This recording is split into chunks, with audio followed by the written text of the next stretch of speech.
Olá, sejam todos muito bem-vindos a mais um programa Polilógica. Hoje estamos recebendo na nossa bancada o líder do governo, Robson Coelho, na Câmara de Vereadores de Itajaí, vereador Adão Bittencourt. Seja muito bem-vindo, senhor Adão. Obrigado, Jean. E quero aqui agradecer o convite, né, cumprimentar os teus telespectadores, vamos dizer assim. O Brian, que está aqui nos bastidores, né? Muito obrigado. Seu Adão Bittencourt, liderança de governo. No governo passado, do então prefeito Vonei Bonastoni, O Douglas. depois da saída do Thiago da Câmara para ocupar um cargo, houve um hiato muito grande que ninguém queria esse chapéu de líder do governo. O Douglas acabou tendo que aceitar porque no final ali, porque ele era suplente e tal e fazia parte das condições para ele assumir. Mas, perdão, essa coisa de ser líder do governo é uma faca caindo de dois gumes, né? Como que é isso? Como que funciona isso hoje? Para mim é uma experiência muito... Em tudo é experiência, né? Para mim, né, Jean? Porque até como vereador é uma experiência, novato, né? Primeira legislatura. Preocupante inicial porque exatamente qual o papel do líder do governo em todos os aspectos. Sabia que era a representatividade do governo lá na Câmara, mas buscar essas informações do executivo, representar lá. Então, você é meio executivo, meio legislativo. E eu fui eleito para o legislativo.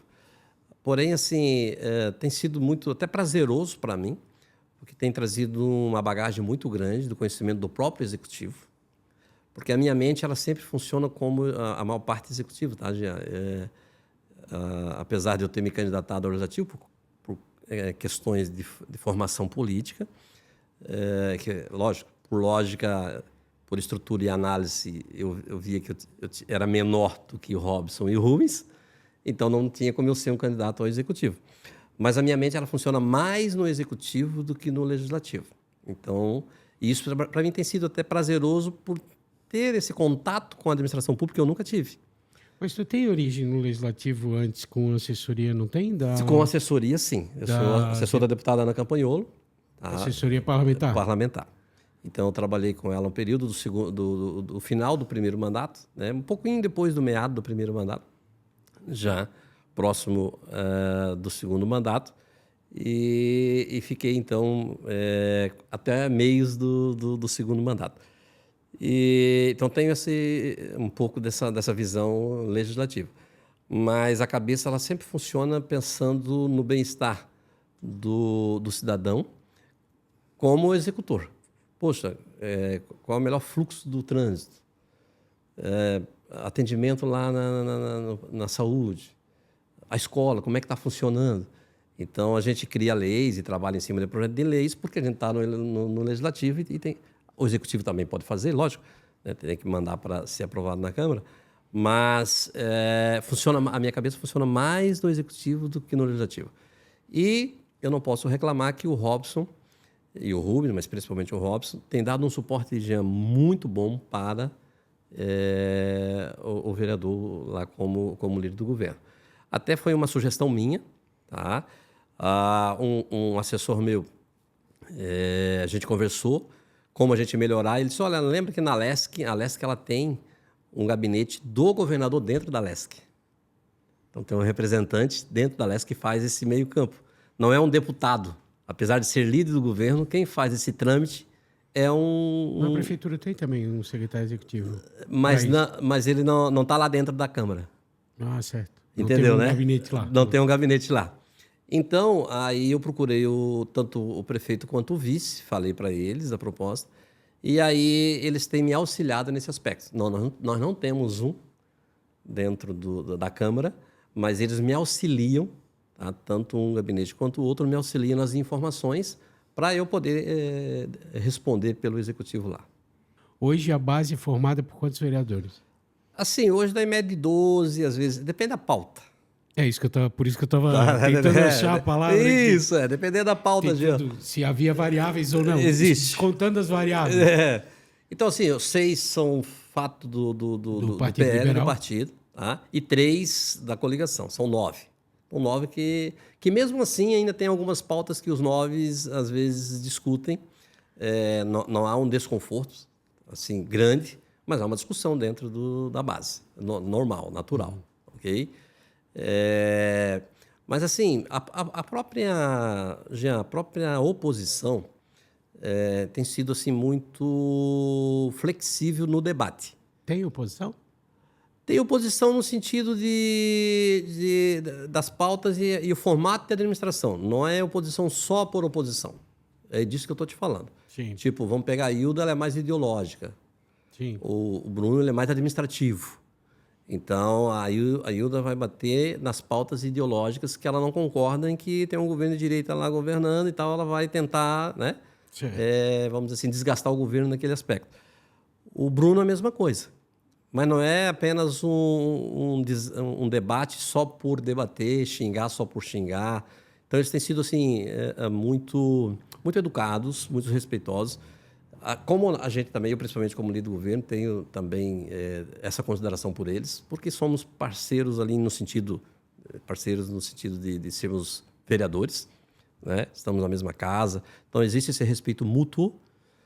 Eu respeito muito o que eles pensam, apesar de eu não concordar, mas... então, eles fazem oposição nesse aspecto. Então, não é aquela oposição apenas para xingar o prefeito, para xingar o vereador da base, para xingar... Enfim, não existe isso. Tá? Existe, claro, às vezes ali uma rosguinha aqui, uma rosguinha ali, mas a oposição tem sido muito tranquila nesse aspecto, tá, Jean? E tem que haver oposição. Por isso que dentro da base, às vezes, tem, inclusive, na tua pergunta ali ainda, né? Poxa, não, mas isso aqui eu não concordo. Então, vamos entrar num acordo, vamos discutir aqui e tal. Às vezes, leva lá para o prefeito, né? Às vezes, há uma alteraçãozinha aqui, uma coisinha ali. Mas, assim, e aí sim, Jean, não sei para quem está de fora, que eu vou te falar, tanto o Robson quanto o Rubens, até então, até onde eu vejo, até onde eu participo, podem errar, mas não maldosamente. É aquele erro, às vezes, por limitação, por ser principiante, qualquer coisa do tipo, mas sempre procurando acertar. E isso facilita. Sim. Porque você não vê um camarada que está tentando te ludibriar, está tentando, entendeu, fazer algo errado, e isso aí é fácil de você defender. Não, mas está errado. Não, tudo bem, está errado. Qual é o jeito certo? O jeito certo é esse aqui. Ô, prefeito, esse aqui é o jeito certo. O que tu acha? Não, vamos ver. Tem coisa que dá para mudar, tem coisa que não dá para mudar, tem que ver a legislação. Então, procura sempre ser muito legalista nesse aspecto, né? E digo assim, tem acertado mais de 90%, com certeza. Isso iniciante. Eu acredito que daqui a um pouco a coisa vai andar bem melhor. Então, por isso que a base tem ali algumas questões, mas muito pequenas. Então, vamos lá. Nós tivemos 2 governos de 2016 para cá, iniciando 2017, sim, e agora eleito o Robson. São 2 governos, mas, porém, nós estamos no 3º ciclo de legislaturas, né? Porque houve uma reformulação, sim, em 2020 e agora em 2024. Então, apesar de 2 governos, nós estamos no 3º ciclo, certo, desse período de 2017 para cá, 1º de janeiro de 2017 para cá. Os 2 primeiros ciclos, as 2 primeiras legislaturas desse período, foram ferozmente fiscalizadoras, no sim, sentido, elas foram muito pouco programáticas. Talvez a primeira, que ali incluía Robson, sim, Nicolas, para mim, excelente legislatura. Foi uma legislatura mais programática, porém feroz do ponto de vista da fiscalização. O segundo ciclo já foi uma coisa mais de repórter fiscal do que propriamente programático, sim, daquela coisa do constrangimento e da tensão formulada de maneira a se conquistar questões que eu acho pouco republicanas. Sim. Né? E agora nós abrimos um 3º ciclo que se demonstra nesses primeiros 5 meses, se não contar janeiro, 4 meses, né? Porque vocês iniciaram em fevereiro, né? Muito mais comedida do ponto de vista de fiscalização. Sim. Muito mesmo, né? E ainda tímida do ponto de vista programático. Certo. Tanto que a própria oposição não se encontrou ainda. Essa é a minha análise. Sim, a própria oposição não se encontrou ainda onde se posicionar. Porque a base do governo, que você diz 12, eu digo que é um pouco maior, para o sentido programático ou para o sentido de fiscalização, ela não se apresentou de maneira veemente, ou de maneira a expor isso fortemente. E a oposição parece aquele pugilista que está estudando o adversário. Certo. E não se posicionou ainda. Claro, nós ainda não tivemos um fato disruptivo do ponto de vista de repente acontece um caso de corrupção, um escândalo, alguma coisa do tipo, como a Juliana Pavan, por exemplo, teve, que não foi de corrupção, mas foi um fato muito grave, que um pai documentou a esposa perdendo o bebê sem ter um médico na sala, então aquilo foi gravíssimo. Né? Até discuti aqui com o Ivan Rupp outro dia, que é um mestre em comunicação, a gente conversava sobre essa questão. Mas, assim, do ponto de vista da operação política, nós ainda não tivemos um posicionamento claro do ponto de vista de programa ou de comportamento político da Câmara de Vereadores perante o governo e perante a oposição. Diante disso, só para complementar o raciocínio, e sempre achei, nunca deixei de dizer aqui, sempre deixei muito claro, para mim, Fernando Pegorini é um exímio parlamentar, um cara que estudou para ser parlamentar, um cara preparado para ser parlamentar. Imediatamente ele tomou providências para desmontar determinadas ferramentas que foram criadas no segundo ciclo que eu te falei, que era mais feroz no sentido de tomar lá da cá do que... Né? Ele imediatamente correu para desmontar isso e para qualificar comissões, por exemplo, e tal, para que o governo e o legislativo, o governo tivesse tranquilidade no sentido de confiar naquilo que a Câmara estava processando em termos de... Sem ser aquela coisa do... Quer dizer, o programa, a ideia que virou papel, que virou projeto de lei, que foi enviado à Câmara... Quer dizer, isso deixa o governo mais tranquilo no sentido da tramitação, da democracia da tramitação, até na abertura para que a oposição possa trabalhar e operar dentro das comissões. E o Fernando, às vezes as pessoas não acham que isso é importante, mas ele foi cirúrgico, no sentido de, nos primeiros dias, ele posicionar o regimento interno para que todos pudessem trabalhar com tranquilidade, sem humilhação, sem até o fato ali, me permite só um parênteses, até o fato de aumentar o número de membros das comissões e fazer a rotatividade, né, isso que eu queria dos assuntos. dizer. Pode concluir. Eu queria justamente a tua opinião diante desse posicionamento do Fernando, que ele teve essa leitura, ele foi um crítico também da legislatura passada, inclusive com manifestações públicas, né? E ele imediatamente... assumindo a presidência da Câmara com a confiança de vocês, ele organizou as ferramentas para que todos pudessem trabalhar. Essa leitura minha está correta? Está correta, sim. Uma parte dessa paz que nós estamos vivendo do ponto de vista legislativo também se dá por essas e outras atitudes e decisões? Sim, também. Não só, lógico, mas também. O Fernando realmente tem que parabenizar. Ele é um exímio parlamentar, presidente...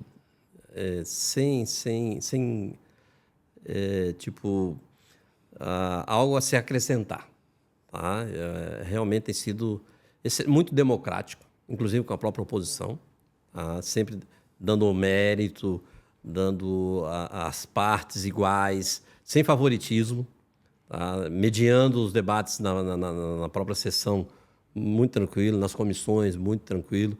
Então, ele reformulou a proposta de botar cinco membros em cada comissão, e aí a rotatividade de cada projeto que chega para não ficar sempre na mão de um ou de dois. Então, todo mundo vai rodando. Primeiro, número 1 recebeu o projeto, vai analisar. Ele é o relator. Tá, e agora, o presidente da comissão. E agora, para o próximo projeto? O próximo projeto vai cair na mão do outro. E o próximo projeto na mão do outro.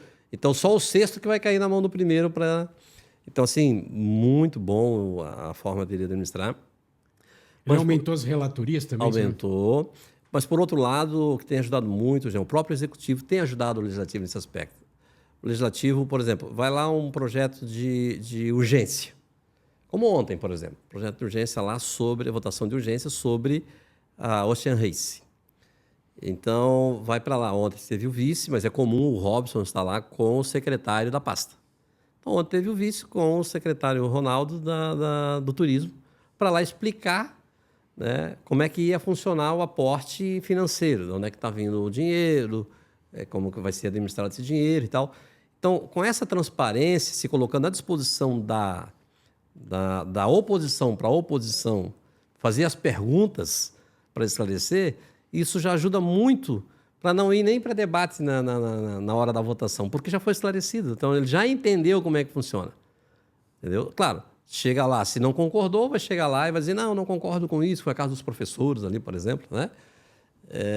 Mas tudo foi explicado antes. Seguinte, os professores não podem receber um aumento por causa disso, por causa disso, por causa disso. Inclusive, foi desde a época do governo Volney, o trâmite dessa questão dos professores e tal. E o Volney tinha razão nesse aspecto, senão ia quebrar a cidade mesmo, não tinha como. Tá? Então, isso facilita para a administração do próprio Fernando e da própria Câmara em relação a isso. Então, eu vejo que existe uma simbiose, vamos chamar assim. Não maldosa, tá? De realmente querer o bem da sociedade. Eu falei ainda há pouco para você, eu não vejo assim sendo o prefeito e o vice sendo ardilosos para tentar manipular alguma coisa. Não, a realidade é essa aqui, a transparência é essa é a situação. É a verdade, está aqui. O que vocês acham, né? Está aqui, nós temos que fazer isso. E viemos aqui pedir a aprovação de vocês.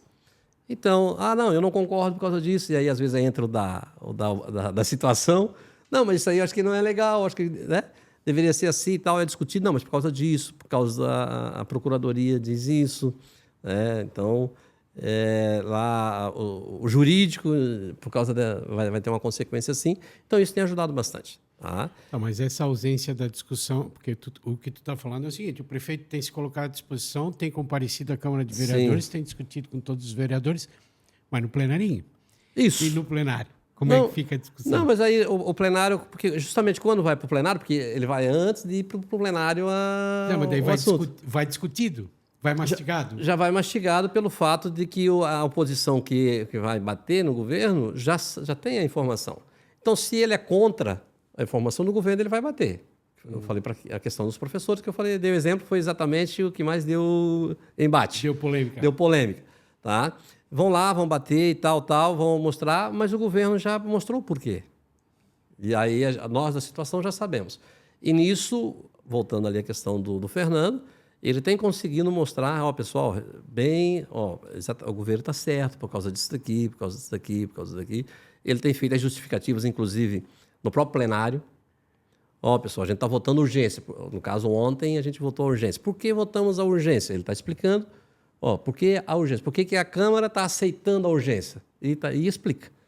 Então, ele tem sido espetacular. Essa questão que está falando que foi votada ontem da urgência da Ocean Race, não é da Volvo? Sim. Da Ocean Race foi o resultado também de uma conversa com o Jorginho e o Robson na ida aos Estados Unidos. Quer dizer, eles acabaram fechando duas etapas ali, 2027 e 2031, que é um dinheiro do Estado, não é do município. Sim. Mas eu só usei como Precisava exemplo. Precisava abrir a gaveta do orçamento para esse dinheiro entrar e executar. Justo. Então, mas só para mostrar, mas vamos imaginar que fosse do município. Estariam lá explicando onde é que sairia o recurso e tal. Sim. Entendeu? Então, está sendo muitas claras assim o governo, tá, Jean? E a gestão política do governo, que a gestão política é um relacionamento. Geralmente, quem sai perdendo é o prefeito. Sim. Geralmente. Dificilmente o prefeito sai ganhando da gestão política quando ele assume a cadeira de executivo. Fato, né? Mas, assim, nós temos... eu conheci um líder meu que dizia assim, seria muito fácil se não fosse difícil. Né? E administrar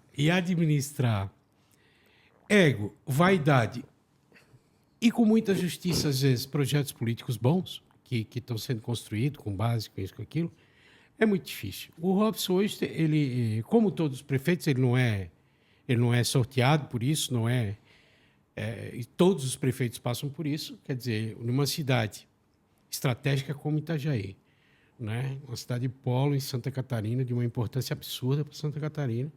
A quarta maior população, o maior PIB. Então, assim, ele tem um vice-prefeito que fez um acordo algum tempo atrás para escolher a sua candidatura, segundo ele mesmo, ele disse aqui, né? Ele tem lideranças que se uniram a ele, estou falando do Robson, se uniram a ele nesse projeto para governar a cidade com ele. Mas continua com gente que está há muito tempo na estrada, como a Ana Carolina, por exemplo, né? Nós temos uma renovação importante na Câmara. Nós temos Beto Cunha, que já quase chegou, foi suplente de deputado federal. E nós temos essa renovação que está chegando, que muitos podem até não ter uma capilaridade tão grande em Itajaí, mas já estão construindo na região, no estado, como tu trabalhou como assessor parlamentar de uma deputada, da deputada estadual, do ponto de vista de resultado político mais importante do estado de Santa Catarina, né, estadual, no campo estadual, e não tenho dúvida que teria equivalência no federal ou até ao Senado. Mas, assim, qual será a posição do Robson? Porque, assim, ele, decidir, abraçar definitivamente, pode, inclusive, atrapalhar o projeto de Jorginho. Né? E ele é o representante de Jorginho na cidade para compor, dentro da cidade, uma situação que, primeiro, deixa o Jorginho confortável dentro da cidade para articular até as suas próprias ações, sejam políticas, eleitorais ou administrativas, e ao mesmo tempo, não ser constrangido por situações de disputas. Até porque as coisas não estão costuradas completamente ainda. Quer dizer, existe um esforço do Jorginho em trazer o PSD para a aliança, ao mesmo tempo que existe um esforço do João Rodrigues em se consolidar como liderança. Né? Ambos são do Oeste. Quer dizer, o Jorginho está trabalhando no litoral sozinho. Então, o João tem muito o que caminhar ainda. O próprio MDB.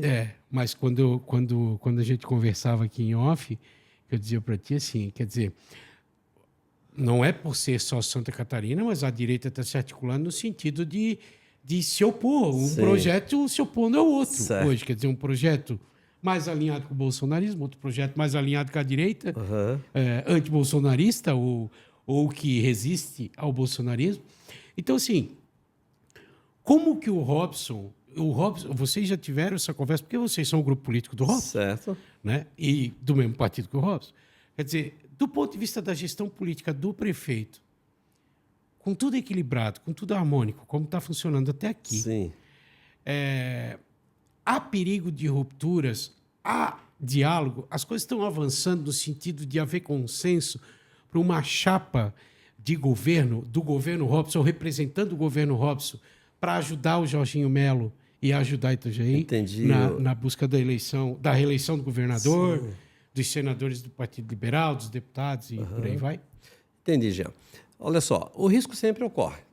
Agora, eu vejo que quem está compondo o governo Robson tem que entender que o governo Robson tem um projeto de governo, que é conservador, de direita e tal, pelo menos é a campanha que ele fez. Se elegeu em cima da campanha. Então, quem está compondo tem que estar sujeito a isso. Eu quero compor o governo, senão automaticamente vai estar traindo o governo. Então, se eu estou lá trabalhando contrário às pautas do governo, da proposta do governo, então eu sou um traidor. Eu estou querendo implodir o governo. Eu acho que não merece nem crédito, na minha opinião. Esse é o meu conceito. A gente não teve essa conversa ainda com o Robson. Mas isso que o senhor está dizendo está acontecendo? Não que eu saiba, né? Ah, tá. Não que eu saiba. Só porque, o senhor levantou... Não, é porque, tipo assim, porque você falou para haver ruptura. Para haver a ruptura tem que haver isso, né? É por causa do quantitativo. Nós temos... O que eu quis dizer é que nós temos, compondo o governo Robson, porque liderança a gente conversava aqui, tá tudo 0 a 0. Mas, assim, nós temos, compondo o governo Robson, um quantitativo maior de pessoas buscando esse espaço do que propriamente cadeiras para disputar.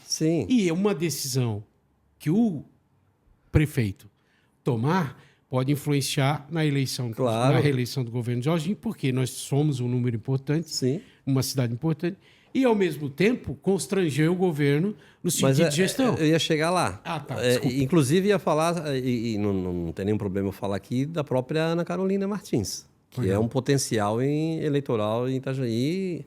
E eu acho que de quem está no governo no momento, eu acho que é o maior potencial eleitoral que vai ser candidato. Quem está no governo Robson agora, para estadual. Não sei se mais alguém vai ser estadual do governo. Não sei, não conheço. Mas hoje, a possibilidade de... O Rubens Angeletti não vai ser candidato. Não, mas certamente será federal, né? Certamente. Aí é uma análise, vamos falar de análise Adão. Né? Seria um erro fatídico, na minha opinião, ele sair para estadual. Tá? Por quê? Porque é muita gente competindo para estadual e pouca gente competindo para federal. E aí os votos que, de repente, quem votaria na Ana para estadual, não todos, lógico, mas alguns votam para federal no Rubens. O próprio Osmar Teixeira, que seria talvez o maior concorrente do Rubens na estadual, vota no Osmar, alguns vão votar no Rubens, porque muitos votos é o mesmo voto. Ana Carolina Campagnolo, mesma coisa. Porque não pode desprezar a Campagnolo, que ela foi a segunda mais bem votada aqui em Itajaí em 2022 para o Estado. Ela só perdeu para o Osmar Teixeira aqui. Inclusive, ela ficou na frente da própria Ana Carolina Martins. Então, a Ana Carolina fez 13 mil, ela fez 15 mil e alguma coisa, e o Osmar, acho que 19, 20 mil, alguma coisa, em Itajaí.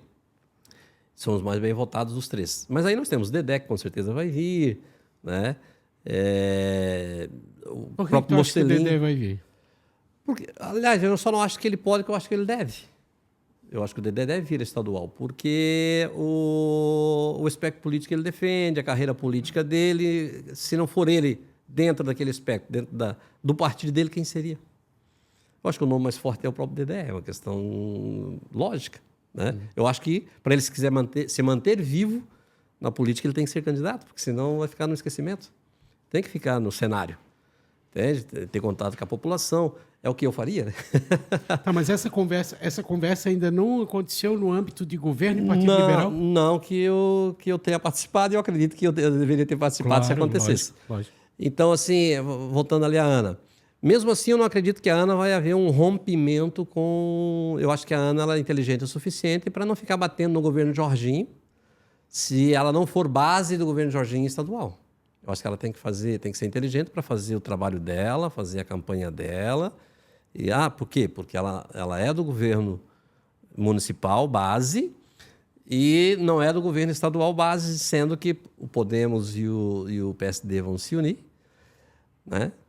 E há possivelmente da Paulinha ser base do Jorginho, mas de repente não, mas possivelmente será a base. Ficará fácil, se for base. Se não for base, ela tem que ser inteligente e não bater. Ela vai lá, faz a... Eu fiz a minha campanha toda, só para você ter uma ideia, Jean. Quando terminou a eleição, antes de eu assumir, o falecido Otinho me encontrou na Câmara dos Vereadores, veio, me deu um abraço e disse assim, Adão, e nós moramos no mesmo bairro. Ele, né? Não dá lá 800 metros de distância da minha casa da casa dele. Veio, me abraçou e disse assim, Adão, quero te parabenizar pela tua campanha. Eu não tive uma reclamação tua na minha campanha.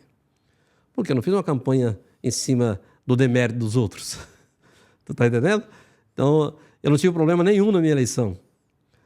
Eu costumo dizer, pessoal, o único problema que eu tive na minha eleição foi com o meu dingo.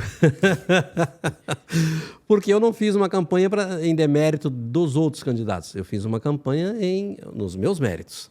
Então, acho que a Ana tem que ser inteligente e fazer o mesmo trabalho, o mesmo papel.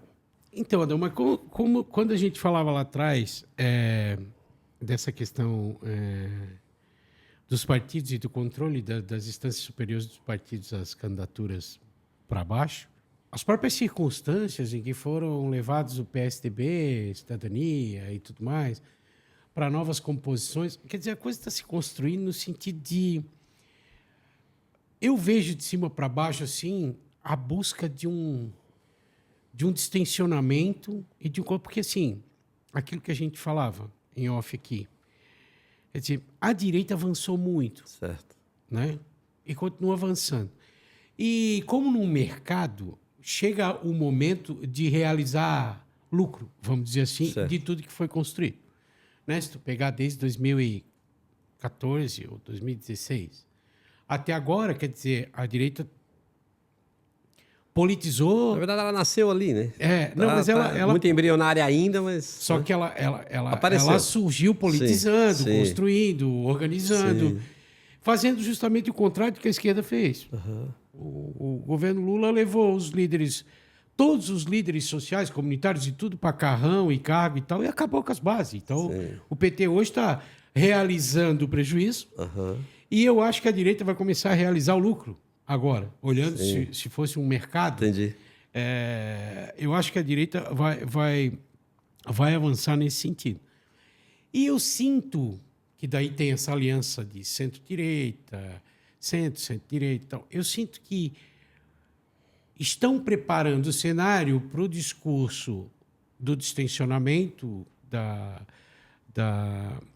pacificação do país, para continuar avançando no sentido de... E, com isso, as federações que estão sendo montadas e as alianças que estão sendo construídas, eu sinto que é nesse caminho.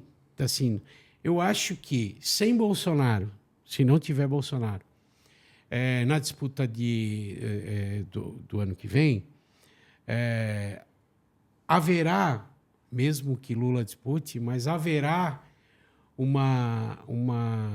e é muito difícil para o Lula, porque quem vai disputar a eleição, quem está construindo esse projeto, eu já falei, tem programas inteiros aqui sobre isso, quem está construindo esse projeto é a sua base, está lhe sustentando, do ponto de vista de governabilidade, não programático, mas de governabilidade. Eu entendo que nós vamos ter aí um período...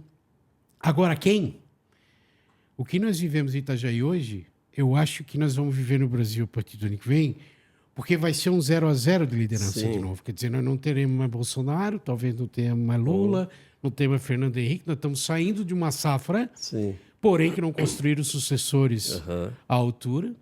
E os que estão se arvorando, vamos dizer, Ronaldo Caiado, Zema, Tarcísio de Freitas e tal, quer dizer, eles não têm liderança consolidada com o nome nacionalizado ainda. Então nós vamos sair no 0-0 de novo. Certo. Quer dizer, nós vamos começar uma virada geracional no Brasil e agora estamos tentando começar uma Itajaí. Nós não temos líder ainda. Não. Nós não sabemos se o Dedé vai vir, se a Ana vai vir. Mas a forma como os partidos estão controlando as bases, através de emendas, através de cargos, através de fundo partidário, de fundo eleitoral... Infelizmente, os caciques ainda mandam muito. A cacicalhada da forma como estão controlando os partidos, eu acredito que nós não devemos avançar muito em Itajaí. Ao mesmo tempo que eu também não acredito numa guerra campal eleitoral agora, ano que vem. Porque há essa construção de consenso. Onde entra Ana Carolina Martins, advinda do PSDB, que é o mesmo ninho do Robson, que é o mesmo ninho de uma série de pessoas hoje que estão com o Robson, no grupo do Robson Coelho, que começaram lá atrás com ele. Né? Temos políticos como o Fernando Pegorini, que era do PSL, chegou a transitar aquela federação com... Aquela não era federação, aquela era unificação, né? Com democratas, que surgiu a União Brasil. Isso. Ele se retirou, foi para o PSD, não deu certo a composição, porque daí já tem esse controle, ele já não engoliu, quer dizer, acabou se acomodando ali no PL, junto com o grupo que vinha com ele daquele primeiro ciclo que a gente falava. Então, assim, eu acho que, do ponto de vista de ruptura, apesar dos ânimos e das personalidades, eu acho que não tem o porquê. Sim, também acho que não. Todos são jovens, todos estão começando agora do ponto de vista de exposição de vida pública, e eu acho que dá para construir. Até porque, senão nós vamos acabar observando uma tentativa de escapar dessa realização do prejuízo da própria esquerda. Né? Eu acho que ela tem que viver isso, porque não deixa de ser importante. A oposição é importante em todos os sentidos, lógico. Principalmente a programática, sempre foi importante em todos os sentidos. E é importante para o país, para a cidade, que tenhamos duas ideias, tenhamos outras teses para discutir. Tem que existir. É importante. Lógico. E é para isso que são eleitos e pagos. Lógico. Para trazer tese, para trazer a baila da discussão. Mas a minha preocupação é se nós temos gestão emocional e base política para suportar os trancos que vamos passar do ponto de vista do ego, da vaidade, do próprio reconhecimento da própria história, da autovalorização da própria história. Se nós estamos preparados para isso, se nós não podemos escapar e perder a mão no sentido do que está sendo construído até agora. Não, é possível, tudo é possível, tá, Jean? Mas assim, o problema político brasileiro perdão da palavra, é uma desgraça. Porque eu sou a favor de uma reforma política, inclusive voto distrital, aquele negócio todo, mas já ajudaria muito se nós tivéssemos apenas 3 partidos, esquerda, centro e direita. Ponto.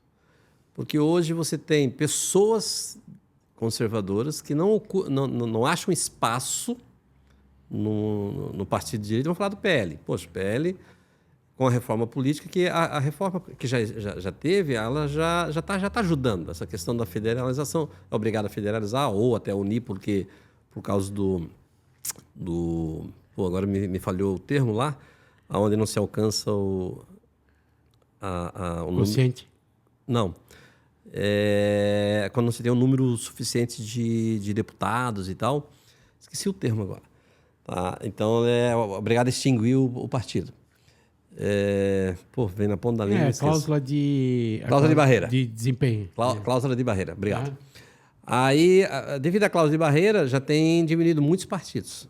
Então, já tem ficado poucos partidos. Você acabou de falar ali do DEM. Só que a federalização, ela não extingue não o extingue. CNPJ. A federação não, mas a União extingue. Aí, o que acontece? A outra questão é que, por exemplo, em 2020, o número de candidatos para a eleição era o número de cadeiras mais 50%. Agora não, o número de cadeiras mais 1 candidato. Então já vai diminuir bastante candidatos. Tá? Isso, na minha opinião, já tem ajudado.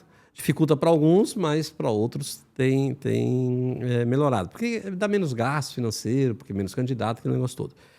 Então, o que acontece? Não se tem Tu pega, por exemplo, a Paulinha do Podemos. Ela é de esquerda, declarada de esquerda. E está no Podemos, que é um centro-esquerda, está ali, um centro. Não o espectro da Paulinha está mais à esquerda do que o do partido. Ela foi expulsa, se eu não me engano, do PDT, né? Eu não lembro se ela foi expulsa. Porque era da base do Moisés? Mas ela é PDT de espectro político. Certo. Como a Ana Carolina Martins, ela é PSDB de espectro político. A origem dela, a natureza dela é PSDB, social-democrata, fato. Tá? Então, assim, mas a Paulinha certamente será base, só se der um desvio de percurso aí, mas será base do PL do Jorginho Melo na campanha. Então, aí tu olha... E já é na Câmara, na Assembleia. Já é na Assembleia. Sim. Então, o Brasil ele não tem essa definição, é bastante complicado. Porque às vezes é o seguinte, às vezes não é nem maldade, tá? O que eu vou falar na questão da Paulinha. Vamos usar a Paulinha como exemplo. Pode ser, não sei se é, porque eu não tenho materialidade para dizer. Então eu sempre levo para o lado mais correto da coisa. Para ela é melhor ela ser base do governo, politicamente falando, porque ela vai ter uma garantia, de repente, até de conquistar alguns eleitores, porque o governo Jorginho, querendo ou não, está sendo um bom governo, né? Eu costumo dizer que não é o paraíso com certeza nós nunca alcançaremos na Terra, mas é um bom governo. E aí, para ela, politicamente falando, é favorável. Ela está do lado do governo. Não, um cara sério, vamos imaginar assim, um cara sério, um cara que está trabalhando certo, então eu vou trabalhar no lado do governo aqui porque eu vou ter um ganho político. Que está sendo inteligente. Do que se, de repente, ficar batendo no governo e está contrariando o governo, vendo que o catarinense é a favor do governo, como é que eu vou ser contra o governo só para ser contra? Então, poxa, uma pessoa de esquerda que está, ainda que o próprio Jorginho em si, ele é de direita, mas ele é mais, vamos dizer assim, o espectro do Jorginho, na minha opinião, na minha análise, ele é centro. Ok? Que está num partido de direita. Que o partido em si não é um partido de direita, é um partido de centro.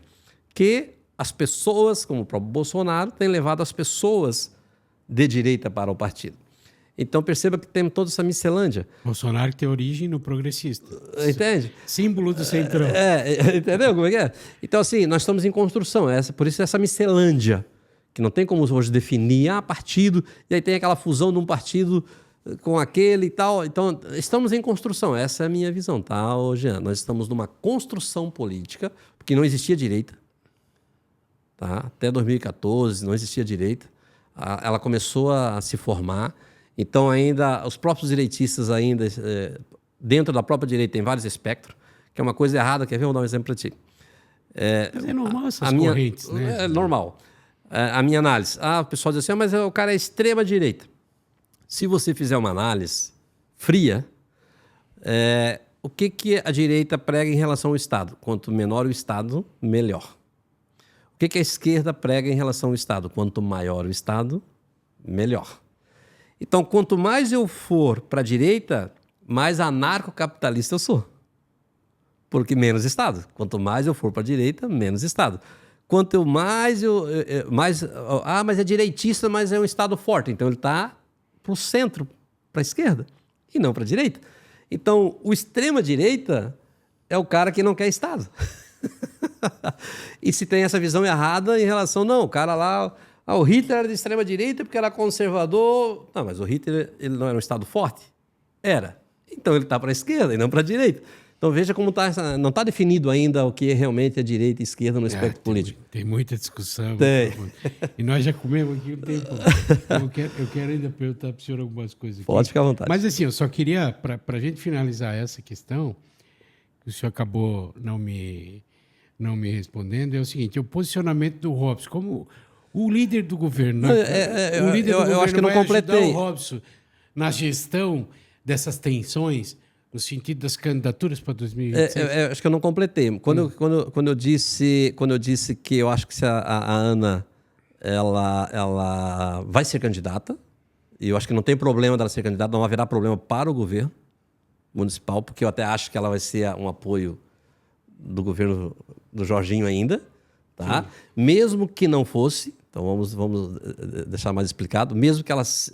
vamos imaginar que o Podemos vai apoiar o João Rodrigues, que é contrário ao Jorginho.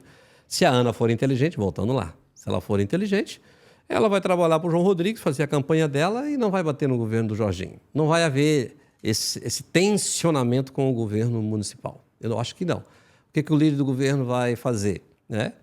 Vai ficar observando ela. Se ela ou qualquer um outro, né?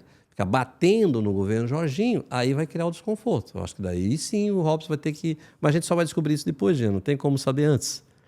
Eu já tenho, por exemplo, a informação de que o Republicanos vai estar engajado, por exemplo, fortemente em Itajaí.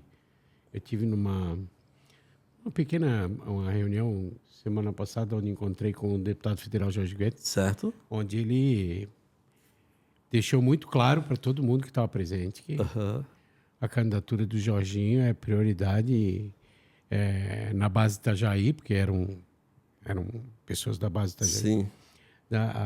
Prioridade total do Republicanos em Santa Catarina. Até porque ele é o presidente estadual. Porém, estamos caminhando para uma federalização com o MDB. Que hoje está... Não, com o PP, né? Com o PP ou com o MDB? Com o PP, né? Pelo que eu tem namoro com o MDB também. E ao mesmo e PP e MDB é povo, né? Não dá para garantir as decisões. Mas o MDB está mais próximo do governador.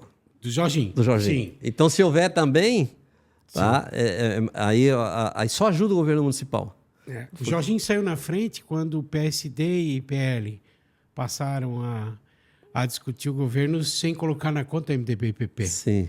Então o Jorginho saiu na frente porque aquilo ali ia ter um custo muito alto para quem persistisse naquele sentido.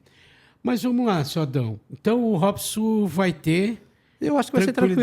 Eu acho que sim. Então, de todos esses nomes que estão aqui, vai sair o nome de consenso. Por exemplo, Ana Carolina Martins, Rubens Angioletti. Isso. Como é que eu falei ali? O Beto, não sei se o Republicano vai lançar, eu acredito que sim, mas aí vai depender do próprio... O Beto Cunha está caminhando. Até porque está caminhando, está subindo, por que vai descer? Não, mas aí vai depender da visão do Jorge Guedes, né? Porque os dois são de Itajaí. A base eleitoral do Jorge, claro, o estado todo, mas o colégio eleitoral dele é Itajaí, né? Do Jorge. Então ele vai jogar o Beto também de Itajaí? Aí vai tudo uma concepção do próprio Jorge. Eu, do ponto de vista matemático, eu lançaria. Eu também. Eu concordo contigo.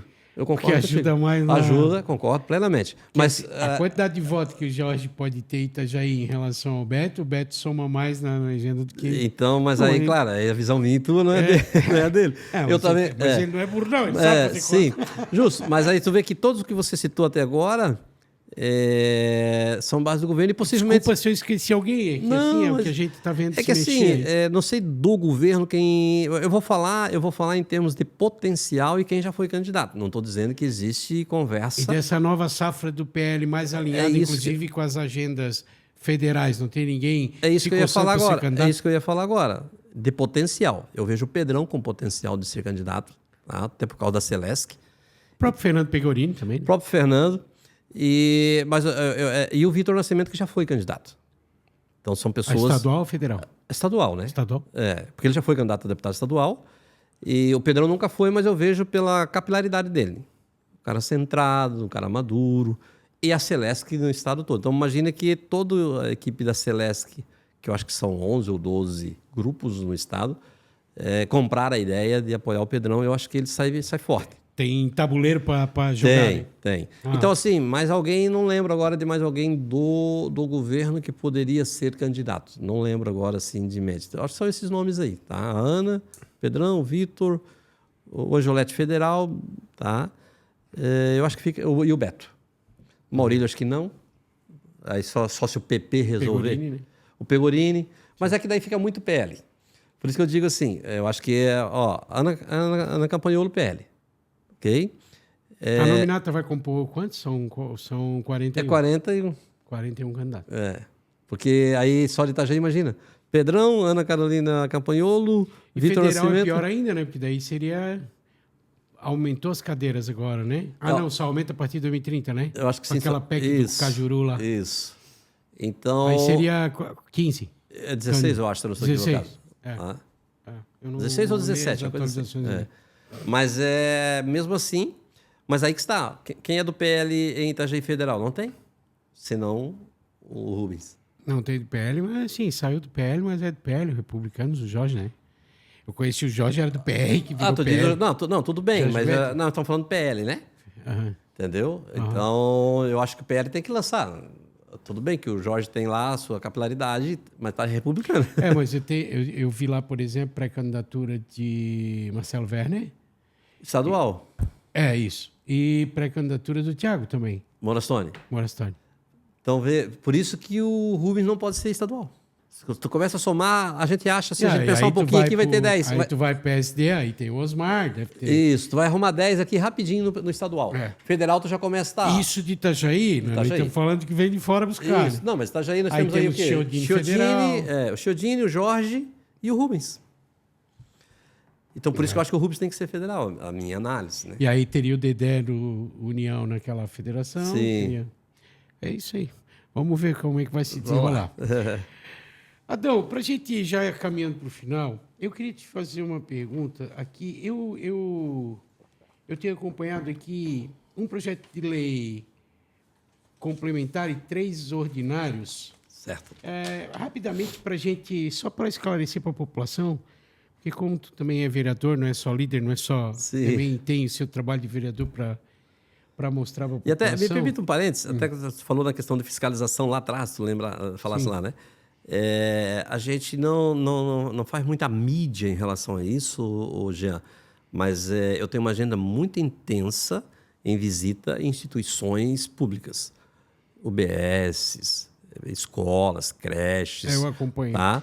Então, a gente faz e a gente coleta todas as informações, todas as demandas e a gente leva para o governo. Então, existe uma fiscalização, sim, a gente faz. Só que a gente leva lá para o governo, o prefeito, encaminha para resolver, encaminha, não é? Isso, perfeito.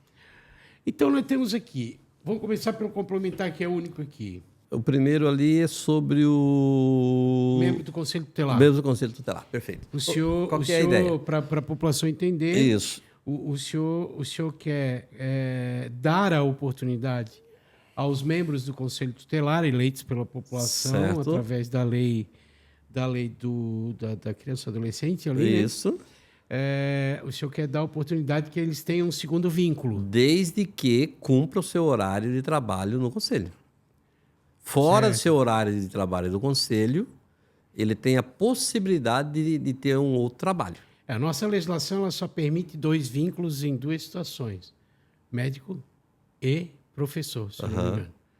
E o senhor quer, no âmbito municipal, criar essa situação para que o nosso conselheiro tutelar ele possa ter um segundo vínculo de emprego, seja privado, estadual ou federal, não municipal. Ele veta municipal, que eu vi. Isso. Por quê, Jean? Porque é o seguinte, vamos imaginar que um conselheiro tutelar seja acusado de um crime. Ele vai ser afastado. E aí, quem é que vai cuidar desse conselheiro e da sua família?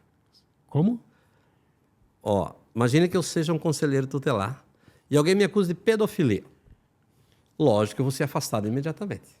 Aí tem o suplente? Sim, mas e quem vai sustentar a minha família? Quem vai sustentar a família do conselheiro tutelar? Que ele está sendo acusado, já que ele não pode trabalhar. Porque enquanto não for transitado e julgado, ele não pode trabalhar. Ah, entendi. Entendeu? Então aí eu sou afastado, eu estou num limbo. Eu não posso exercer minha função para receber o meu salário, mas ainda sou conselheiro, não posso trabalhar em outro serviço para ganhar um sustento. Mas o afastamento sem trânsito julgado, ele é remunerado? Depende. Se é crime, não, acho que não. Acho que é só se for afastamento por doença. Sem trânsito julgado, se ele for afastado por iniciativa do executivo ou de quem o nomeia, né? Sem o devido processo legal encerrado, acho que... Até onde eu saiba, não. Então, até porque quem me procurou foi um conselheiro tutelar. Mas esse projeto tem tramitação, vai poder receber emendas? Tá bem complicado. Já passou nas comissões, não? Não, ainda não. Mas a ideia é exatamente pensando nessa questão. Eu sei que é difícil, eu sei que vai ser difícil passar até. Mas a ideia é pensando em proteger a família, porque... porque assim, eu entendo, né? Na minha humilde opinião. Certo. Eu não sei o que vai acontecer nas discussões. Mas o cargo de conselheiro tutelar, apesar de um município, ele é federal. Ele é um cargo, ele é uma instituição federal, certo. Quer dizer, criada para dar apoio ao Estatuto da Criança e do Adolescente. Quer dizer, a partir do momento que você cria, entre aspas, um privilégio local, quer dizer, ele cria uma divergência de maneira horizontal para os demais de outras cidades, quer dizer, criam situações pontuais... Não, mas isso é tranquilo. O que tem que fazer lá nessa outra cidade é apresentar o projeto e passar na Câmara. Tá entendendo? Você está abrindo um precedente? Tá. Mas o que acontece? Eu estou pensando exatamente em um pai poder sustentar a sua família. Sim. Porque quem é que vai sustentar essa família lá? Não, é o seguinte, então. Eu não aceito que tenha a condição de ele ter 2, exceto se ele estiver só nessa condição de não receber. Então, que alguém vai lá e coloca uma emenda, vai para o debate, coloca uma emenda. Não, eu só aceito com essa condição aqui. Que eu digo, são problemas que a gente vai vendo, que a gente conhece um pouco, já sabe. Sim. Quer dizer, a inequidade com os demais municípios é um fator. Quer dizer, do ponto de vista de ser um cargo horizontal, criado por uma lei federal para atender um estatuto de uma lei federal, e, ao mesmo tempo, a criação do segundo vínculo, que é uma coisa muito fechada. Sim. Porque é aquela coisa, o conselheiro tutelar, hoje, é um cargo típico de Estado. Sim. Né? E ele, sendo típico de Estado, ter diferenças ou ter situações diferentes vai criar um segundo vínculo para recolhimento de previdência, de aposentadoria. Quer dizer, cria uma série que bom que vai ter essa discussão. É uma discussão difícil. Mas, lógico, mas o próprio Estado ganha com isso. Porque vai arrecadar mais, né? Vai pagar isso daí, não, acho. Não, porque é o seguinte, o cara de repente assim, não, ele só pode então se for no setor privado. Ah, sim, na hora da... É o que eu digo, assim... Entende? Na hora da discussão, claro então, não, mas ele não pode ter um vínculo empregatício com o município, nem com o Estado, nem com a União. Ele já veta aqui do município, ele já veta. Então, mas eu estou dizendo que ele não pode com nenhum... Não, tudo bem então, que ele seja no privado, que ele tenha lá a capacidade... Porque é tipo assim, chega um final de semana, ele quer pintar uma casa para ganhar um dinheirinho. Ele é um pintor. Ele é um eletricista, ele quer fazer um serviço lá no final de semana. Ele não pode. Final de semana também ele está de plantão, geralmente, né? Nem todos. Não, mas eu acho que plantão... Pode estar a qualquer momento. Não, mas aí se está de plantão é só chamar. Chama, ele vai lá. A prioridade tem que ser sobre aviso. Só Adão, se eu gosto de polêmica, o negócio quer fechar as ruas. Gente, o que eu estou falando aqui dos projetos do Celdão ainda está tramitando, está passando as condições, tranquilo. Vai ser discutido por todos os seus pares, em plenário, as pessoas vão poder participar nas sessões da Câmara, inclusive, e tudo mais, tá? Mas vamos lá, seu Adão. O senhor colocou aqui... Um projeto para fechar as ruas. Para fechar, por exemplo, as ruas sem saídas, becos e tal. E a sua justificativa, ela se dá no sentido de economizar com segurança, porque os moradores daquela região, quando, vamos dizer assim, desafetam a rua no sentido de poder cercar para si, fariam a segurança do... Sim, automático. Isso... Mas isso impediria de chamar a polícia, de chamar a ambulância, de chamar... Não, de dar acesso? pelo contrário. Pelo contrário. Porque, que é uma outra discussão. Não, lógico. Porque assim, primeiro, eu não estou fazendo um projeto, Jean, que essas ruas são obrigadas a ser fechadas. É isso que as pessoas precisam entender. Certo. O projeto é para dar a possibilidade da comunidade, se quiser. Eu coloquei 70%, mas é tipo assim, não, mas aí vai que alguém não quer lá, vai arrumar uma briga, um transtorno, então bota 100% na rua. Tem que haver um consenso de 100% dos moradores, que daí não tem problema nenhum. É 100%, é 100%. Não tem problema. Por quê? O município que vai, inclusive no projeto está isso, é a prefeitura que vai dizer a condição de ser fechada. Não é chegar lá o morador e dizer assim, não, eu vou fechar aqui e ninguém entra. Não. Os moradores vão chegar para o prefeito e dizer assim, prefeito, nós temos o desejo de fechar lá, tem uma lei aqui que nos ampara, nós queremos. Aí o prefeito vai dizer, não, tudo bem, vocês podem fechar. Agora, as condições são essa, determinado pelo executivo. O executivo é que vai dizer a forma que vai ser fechado, o tempo que vai ser fechado. Tá? Porque daí entra o direito de ir e vir, e tem uma série de questões. Acima, inclusive, do prefeito. Justo, mas o prefeito vai... Porque isso não é uma coisa da cabeça do Adão, tá? Se você pesquisar... São José é assim. Se pesquisar, Santa Catarina tem, fora de Santa Catarina tem. Então, automaticamente, a gente já está aumentando o efetivo da segurança pública, dos agentes, sem contratar ninguém. Porque imagina que a gente tenha 10 ruas que queiram fechar. Vai lá, fecha. Né? Não vamos dizer que é um condomínio fechado, porque é uma via pública. Mas dentro das condições que o prefeito colocou lá. Acessibilidade à energia, acessibilidade à água, acessibilidade... De repente o prefeito vai dizer assim, não, só pode fechar com um agente cuidador ali, um guarda pessoal. Não tem problema. Não, nós temos a contrapartida do município é colocar uma vigilância 24 horas. Não necessariamente. O município pode dizer assim, não, eu só libero se vocês colocarem e pagarem um agente. Um exemplo. Sim. Então, não, a população consegue pagar um agente. Vai lá e paga. Por quê? Porque vai dar acessibilidade a todo mundo ali.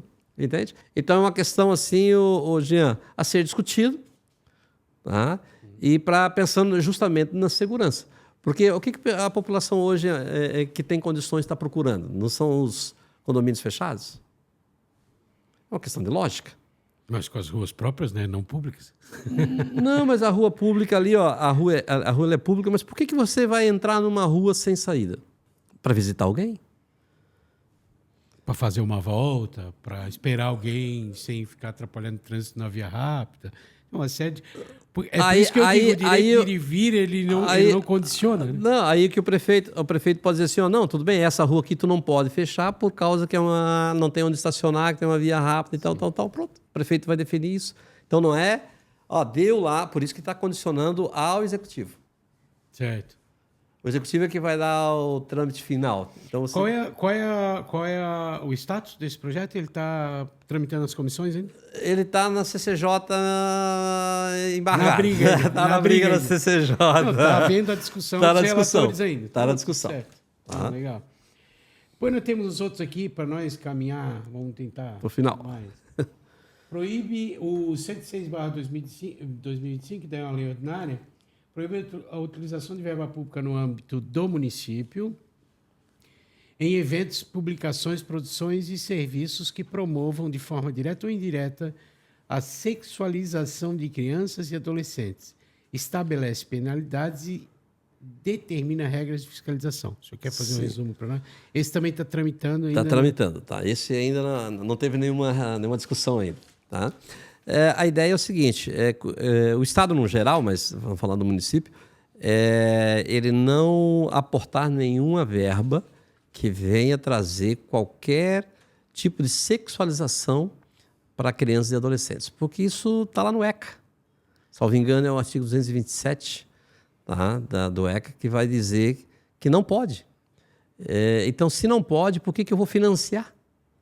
Então, danças, arte, enfim, qualquer evento que venha trazer pornografia, qualquer material, tá, tem que ser proibido no município de Itajaí. Aliás, se é constitucional, tinha que ser proibido no Brasil inteiro. Mas, infelizmente... Sodão, e temos um outro aqui... Do crime. Dispõe a vedação no âmbito da administração pública direta e indireta do município de Itajaí na nomeação, designação, contratação ou participação a qualquer tipo de pessoas, físicas ou jurídicas, cujos responsáveis legais tenham condenação definitiva com trânsito e julgado por crimes praticados contra criança e adolescente e da outras providências. Certo. A ideia é sempre proteger a criança ou adolescente. Certo. Porque, às vezes, as pessoas julgam mal os conservadores, né, em relação a pautas. Uma das pautas mais polêmicas seria a questão da homossexualidade e tal. A gente não tem problema com o homossexual. O problema é homossexualizar as crianças, ou sexualizar as crianças. Nem vou falar a palavra homossexual. Sexualizar as crianças, seja hétero ou seja homo. Não deve sexualizar a criança. Criança não tem condições de ser sexualizada, porque é pedofilia. Mas aqui não trata do... Então, vamos imaginar que a pessoa cometeu o crime... Não trata do homossexual, aqui trata do criminoso. O criminoso é qualquer crime. É condenado trânsito julgado. Qualquer crime. Aí eu só estou dando a ideia de que a ideia é proteger crianças. Aí eu só usei o exemplo da sexualização. Tá? Que daí está no primeiro projeto, inclusive. Certo. No projeto anterior, né? No penúltimo que a gente comentou. A ideia é proteger... Mas aqui a lei já não... Não, mas o município ela pode contratar. Tipo, pode... trânsito julgado. Trânsito julgado... Não, trânsito julgado. Cumpriu a pena, pode sair da cadeia e ser contratado. A ideia é o quê? Não. Cumpriu a pena, no mínimo 5 anos não pode ser contratado. Depois de cumprir a pena. Tá, eu não li o... Tá em tramitação esse Isso. Então, o Adão cometeu um crime, seja qual for, seja sexual, seja agressão, seja qual for, contra criança ou adolescente. O Adão foi condenado. Pegou 5 anos de prisão. O Adão cumpriu os 5 anos, tá? 10 anos, enfim, 2 anos. Ele só pode prestar qualquer serviço para o município, seja efetivo ou contratado, depois de 5 anos do cumprimento da pena. Mas é muito. Vai lá para a discussão, bota 3. Não, é pouco, bota 10, vamos discutir o assunto. A gente está colocando... Se passar pela CCJ. Né? Se passar pela CCJ. Então, assim, principalmente essa questão de crime, eu sou um pouco radical, tá, o Jean? Eu acho que, inclusive, assim como eu falei para ti na questão da... É porque... Por conta das próprias taxas de reincidência. Né? Justo. Então, a questão eleitoral... São altíssimas. A questão política, a reforma política, tem que haver uma reforma legal no Brasil. Eu sou a favor de reclusão fechada, 100% fechado, não importa o crime. Sou bem radical. Eu não sei se posso expressar a minha opinião aqui. Então, de repente, até um corte aí para ti. Vai dar polêmica. Então, olha só. De um dia de condenação a 30 anos de condenação, na minha opinião, tem que ser, porque é o máximo no Brasil, regime fechado. Ah, pegou 5 anos. Fechado 5 anos. 10 anos. Fechado 10 anos. Sem abatimento da pena. De 30 anos e um dia a 100 anos, prisão perpétua. Há 100 anos já é perpétuo, né, Saldão?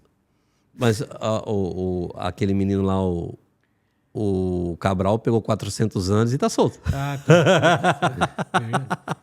Mas de alguma forma a pena... Não, mas é só a pena, mas ele não está cumprindo. 100 anos e um dia, aí que vem a polêmica. E daí o problema não é o juiz, o problema é o sistema. O problema não é o sistema, né? E 100 anos e um dia para cima, prisão, pena de morte. Está registrado. Vereador Adão, Partido Liberal, líder do governo do Robson. Mais alguma coisa que o senhor gostaria de deixar dito para a nossa Não, só te agradecer, tá, Jean? Te agradecer o bate-papo, tá? Muito prazeroso, tá? Tá aqui conversando contigo. Bem tranquilo. Dá esse espaço, essa oportunidade aí para o teu público. Polilógolo, né? Isso? Polilógica. Polilógica. É o teu grupo da Polilógica. Desejar sucesso para ti aqui no teu trabalho, visto que eu também tenho um trabalho lá de rádio. Pois eu ia até citar na rádio da minha querida, abençoada amiga Cida Cascais. Amo ela e a família dela, a gente da mais alta qualidade. Sim, então estamos todos os dias de segunda a sexta, das 8h30 às 9h30 da manhã, conservando Itajaí. Trabalho em entrevista assim também, nosso programa. Eu já ouvi. Já ouviu? Já. Eu gosto, tudo que acontece na cidade, assim, sempre dando uma beliscada. Então, aí uma vez por semana, geralmente, eu faço um trabalho de estudo teológico, daí falando da Bíblia e tal, né? E, enfim, desejar sucesso para você, desejar sucesso para Itajaí, que está de parabéns, os 165 anos aqui, Itajaí, mês de aniversário da nossa cidade.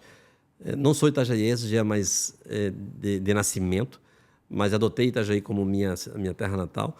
E vivo para servir a nossa cidade, a nossa comunidade, o nosso povo. Amo Itajaí, amo os itajaienses. Então, assim, estou à disposição, tá, Jean? Sempre que desejar, só chamar. É isso aí. Muito obrigado pela sua companhia até aqui e até semana que vem. Fraterno abraço. Abraço.